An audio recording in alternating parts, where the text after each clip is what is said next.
Hello everyone, this is Daniel Kennedy from Steadfast Construction and Design. This is week 4, the end of week 4 of our development update on 12 York Road. I'm doing it around the side because it's a bit later than I would normally do, so I don't want to disturb the tenants. So I'm going to cut straight away so we can get straight up there and then I can show you around. Glorious. So we're back at flat 4, guys. Let me show you what we've been up to this week.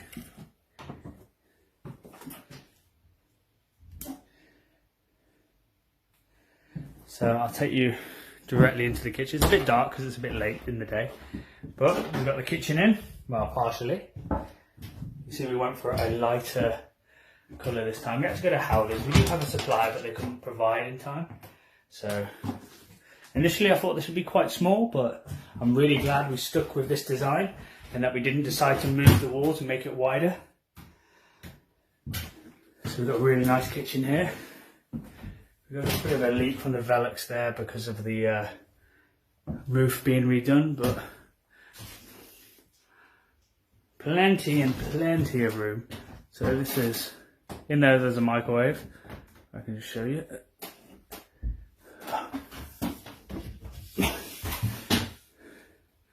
So you're going to have your microwave, you've got your oven, you have your kettle, everything that you need. The fridges will be within the individual rooms. So you can see the frames now, they've kind of been painted. They've been sprayed and had their first coat. So I'm really liking the colour.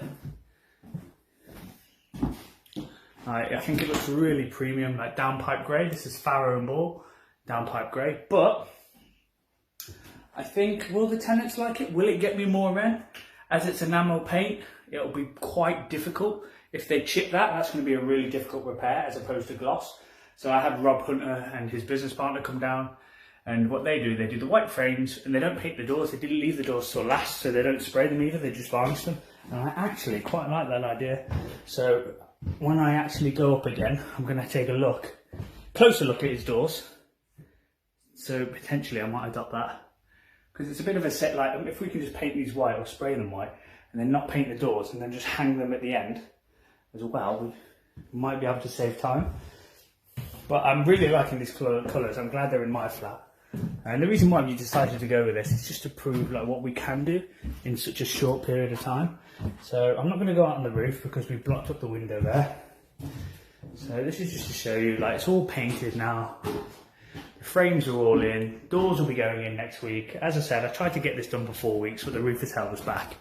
And I'm learning that 4 weeks is probably a bit unrealistic. So we're on to the Sparky's second fix now. So you can see the new fuse board. We've had to go metal because that's a new regulation as opposed to plastic that was already there. We're keeping the, what do they call that, intercom system. It looks a bit dirty, but we'll clean it up. And then you've got the fire alarms. Oh, let me show you the lights actually. So all the spotlights are in now. You can just see there. And the Veluxes will be going in next week. And then this is something a bit new, guys. This is vinyl tiles. Check that out. You wouldn't think that that's vinyl, would you? So it has like an acid glue. So it sort of perishes the sides and it merges them together to make it one piece. And you just glue it down. So we're trying it out. So that's basically the radiator, the drain pipe as well for the vanity unit. Then you've got the kitchenette area, or tea station, shall we say. So we're going to have a fridge, have a plug socket, it's going to get tiled. We're going to go for the standard grey tiles, nothing too fancy, keep with the theme. Yeah, so that's it there. Let me show you a piece. I've not used this before, so I'm not going to. No, I won't show you a piece. It's been used. Ah, there's a little piece. So investors have warned me off this, but the trades like sing its praises. But obviously, they're speaking frankly. They don't have to live with it in like a high use area where there's high turnover. So we're not too sure like what the end result is. We're going to keep this one for this flat and just use this as a tester, but then I'm going to go back to the rolls of laminate Sorry, not laminate, the rolls of vinyl. Just because I know it works, eh?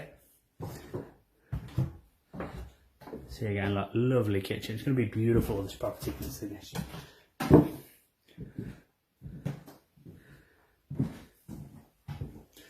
So, lots of equipment here, lots of materials. That's the nature of working in a site that's really small. Remember, guys, CDM, you must have a site toilet. I just did my Rick's Builders course, one-day course today, and I really enjoyed it. Lots more detail, and like went into the actual doing of the build as opposed to the overview of sourcing, planning, and then getting a contract out and estimating costs. It was a lot more to do with the doing, so I'd highly recommend it. 165 quid. They really undervalue the course, but I'm very pleased that I went. So this is what we do under the laminate tiles as well. You see that? We put plywood under and it gets glued on. You can sort of see there the strip at the back. So one thing as well, a tip for basically just what I've learned from being a HMO landlord is make sure you can take up the floor and you don't have to take your woodwork off. So it's not the premium style where you put the floors down and then put the skirting on, because there might be a problem and you might have to lift it. So if you need to take your skirting off as well, it just helps maintain it. I'm sure there's a way where you could probably do it right and it would never need taken up, but to be honest, even with all the good builders, we have sometimes leaks here and there that need to be repaired. One thing my plumber does, which I really like, everything that you can see is copper, and then underneath that is speed fit. And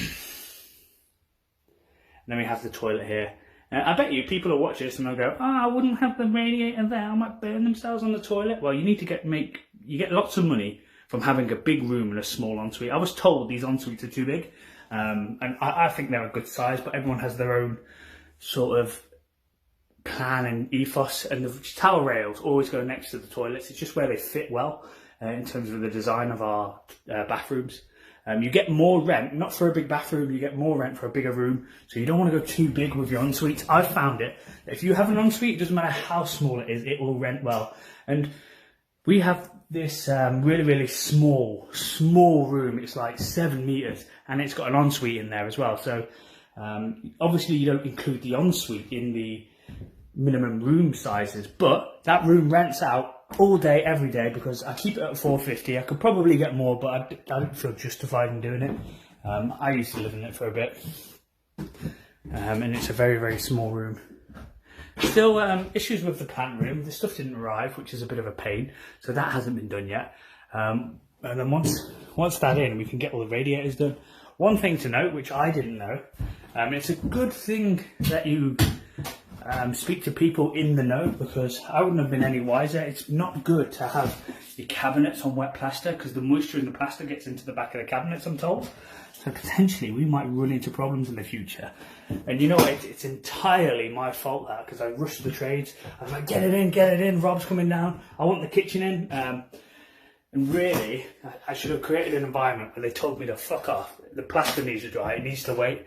But I was kind of pushing the job along, because I said that stupid thing at the beginning, we'll do it in 4 weeks, and it's put quite a lot of pressure on all the trades, and I think some of the things have been rushed because of it, because of me. So I won't be doing that again. Like, you've got to do it right in there. But look at that, I just think it's so clean and crisp, those colours. Man, I had such a fun day, although I've been working all day on that course. It's a bit like a theme park, the home builders and renovations course site. So you get to see all different types of builds. Really clean colours, I really like it. I'm really looking forward to seeing how it all turns out. And plenty of space as well. We've got the furniture arriving next Friday, so we need to hurry and get our asses in the groove. And there we have it, ladies and gentlemen. That is the end of week 4 of our 4-bed HMO ensuite. We're going from 2 to 4, 87 square meters. Probably could have sneaked 5 rooms in if we didn't have to deal with the eaves and the cheeks of the roof. But you kind of like in this market where it's really saturated and you've got to really sort of make your product better than everyone else's. I think these big rooms, kitchenette in the rooms, fabulous rental market. I'm hoping to get about 600 for these. And yeah, so the plan is with the whole building, because it changes daily. For those of you who don't know, I'm now getting mentored by Claire Farrington and her sister. And just because I'm getting all these deals and I'm getting a bit unclear about what to do with the new regulations, with what is happening in Birmingham. So like, I just need a bit of a direction, someone I can talk to and ask for advice. And so the plan is for this one is to submit the planning for the additional flat. If we don't get it, then convert it all to HMO before June 2020. So worst case scenario is we pull out all our money and get 14 units here. Best case scenario is we redo all the flats and we get a 3 bed, 2 free beds downstairs, 2 free beds downstairs again on the ground floor, meaning we get 12, and plus this bedroom here, sorry, these 4 bedrooms here. That is a cool number, which is, oh, pardon me, 14, no, 14, 664, God, I shouldn't be an investor, 16. So yeah, it'll be basically 4 3-bed flats is what the aim will be. And then we'll do like, kind of like this, a bit like Minimo, or maybe we'll even go for 1 6-bed, who knows, we'll see. But I'll try and push it for 4 3 beds or 3 3 beds and 1 2 bed, whatever the case may be. It's not really too important. But yeah, I'm really looking forward to this project, because either or, it's a money in, money out deal. If it's just a standard permitted development refurbs, money out because of the income. If it's just the planning, what I'll do is I'll leave it how it is for the moment, and then I'll do planning in the future. So I'm really looking forward to getting this nipped, and it's sort of like a good buffer, because I've got this team now. If we don't get any work, we can just come here and start working this. This can be sort of like the middle project. So yeah, hope you enjoyed that.